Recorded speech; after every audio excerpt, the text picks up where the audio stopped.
Hello there, my very good friends. On today's wrestling news, we have an update on MJF's AEW status. We have a major update on WWE's plans for the Undisputed Universal Championship. On top of that, an AEW star has had a name change. And finally, WWE have found another $5 million in unrecorded expenses from Vince McMahon. I'm Andy Murray. I'm Michael Sidgwick. And this is the news. We're going to kick things off today by talking about MJF. Will Bourne's not here to do the My Best Friend gimmick, but you can fill in the gaps in your head. Here's a spot for that. There you go, vivid imaginations. Dave Meltzer had a little update on MJF's situation the other day. So, you know, he's been gone since the 1st of June. Work, shoot, contract issues, Tony Khan, communication, stuff going on, disappeared completely since then. Put Wardlow over at Double or Nothing. That's the Cliff Notes version of everything. Dave Meltzer had a wee update here saying that everything is secretive, but everybody in AEW assumes he is coming back at some point. They don't know for sure, and Khan hasn't told anyone, however. So it seems like there's an assumption within AEW that MJF is coming back. This is despite obvious speculation linking him to WWE that has only intensified, really, since Triple H became head of creative and Stephanie and Nick Khan became co-CEOs, thus making the promotion, for most people, I'd imagine, a more attractive proposition than when that dinosaur Vince McMahon was running the show, and that's probably the kindest insult I can use for Vince McMahon. But what do you reckon of this MJF in general? I think that, and I'm a hypocrite because I'm very much addicted to Twitter, but social media is a tool that is completely ubiquitous and best used when you do not in fact use it. It's so ubiquitous in fact that when someone removes themselves from social media, their absence is very much pronounced, and MJF has done precisely that. He's committed to this bit. He's essentially vanished. He's cultivated a mystery about if and when he's going to return, thereby making it seismic in theory when he does in fact do so. There's speculation on Twitter that he will return later in the year, just when the rights fees are going to get renegotiated, which would be a very, very savvy move indeed, because he is a numbers guy. He really has got a majorly impressive record with his quarter hours on Dynamite. So I think the timing has to be right, but I do suspect he will come back eventually. Maybe not tonight, but something big is definitely going down at Quake by the Lake. They are not running Mox versus Jericho for no reason at all. That's a major match, atypical of Tony Khan's sort of TV booking approach. But the thing that's going to happen will be speculated upon, not here. We're plugging the podcast, the AEW Dynamite preview, wherever you get your podcasts from, will drop into your feeds later today, so be sure to check that out. Yes, corporate synergy, you'll love to see it. Update on WWE's world title plans. Let's do that one next. You might have been a bit confused by what's going on here, because they'd obviously announced Drew versus Roman for Clash at the Castle, and then Karrion Kross showed up and was like, hey, here's an hourglass, Roman Reigns, you have both belts, and I'm Karrion Kross and I'm back, and I am also Karrion Kross. Now, this has led to some speculation, of course, that they might insert Karrion Kross as like a third party at Triple Threat Clash at the Castle. There's been talk of him challenging Roman for one belt rather than both, because USA Network apparently wants a world title back on Raw, which is very understandable, I think. Dave Meltzer, Wrestling Observer Radio, spoke about this.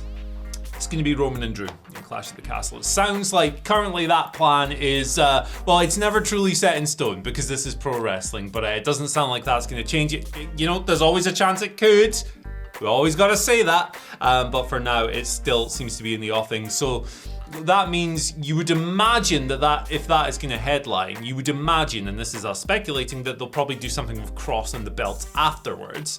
To me, that suggests that Roman's probably going over in Wales. Yeah, I would say exactly the same thing. There'd be a temptation in there to put Kross in the mix as sort of a designated jobber if they wanted to do the title switch, where Drew beats Kross, who I know is going to get a massive push, but he's nowhere near the level of star as Roman Reigns. So yeah, I do think a title retention is happening, and it's fascinating really because Clash at the Castle has been frequently compared to SummerSlam 1992. It's an open air, canonical pay-per-view in front of an absolutely massive audience, but I really think this is going to be more one night only 1997 than SummerSlam 1992. I think a lot of people have got the wrong analogy here, and yeah, I don't know if that's a particularly good move by sort of maybe gently promising the audience a really sort of euphoric hometown or like home country or home island, whatever, title switch. Sorry, only for it to not happen. But yeah, I'm just fascinated by what they do with Kross in general and how he performs numbers wise. And I think if nothing else, it'll be a major sort of illustration of the brand power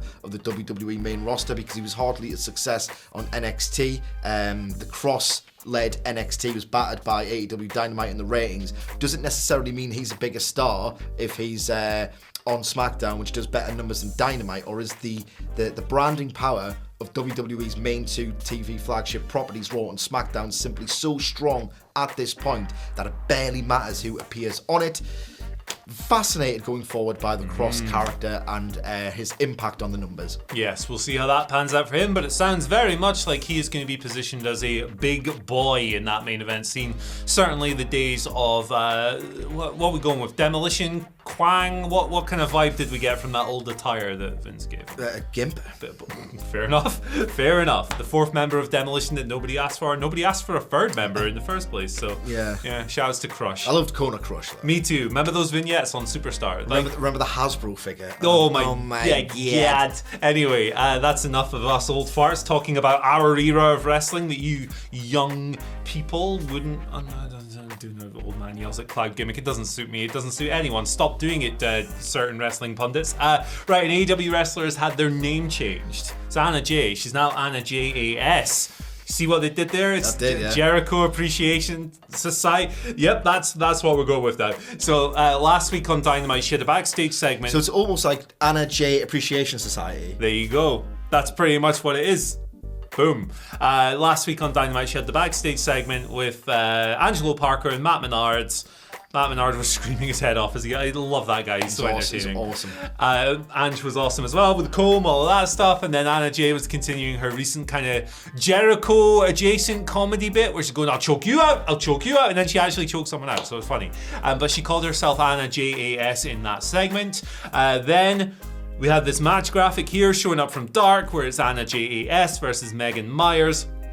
Now on Dark, which aired last night, her lower third said Anna JAS, but Justin Roberts and the commentary team called her just Anna J. Presumably this is a consequence of pre-taping. The show was maybe canned or put in the can before they decided on this change.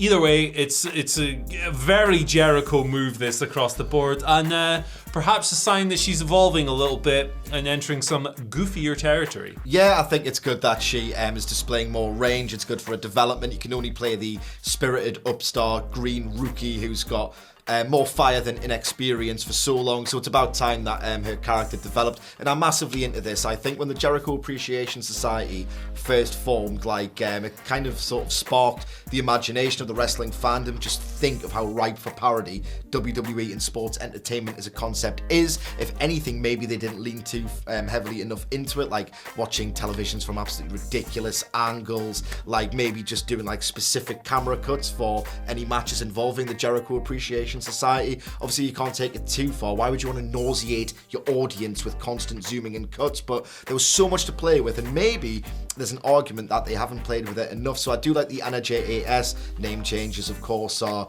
the preserve of WWE. You know, one thing I think they've missed here though is Daniel Garcia is a cool ring name, right? Mm-hmm. What does WWE do with cool ring names? They kind of ruin them by just removing part of the name.